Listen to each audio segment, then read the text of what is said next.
Welcome back to Preyo Promo.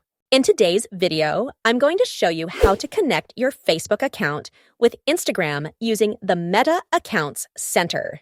After doing this, you can post once and automatically upload on both Instagram and Facebook. So let's get started. Step 1. Open Google Chrome on your device. Step 2. In the search bar, type Instagram.com and log into your account. Step 3. Click on the three-dot menu on your profile. Step 4. Tap on Settings. Step 5. Press on Meta Account Center. Step 6. Tap on Profile, then select Add Account. Step 7. Enter your Facebook email and password, then press Continue. Step 8. Finally, your Facebook account will be added to Instagram. Now, when you post on Instagram, the same post can be automatically uploaded to Facebook at the same time. Thanks for watching this tutorial on Preyo Promo.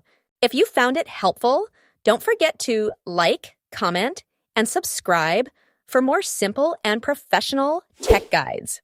Stay tuned, and I'll see you in the next video.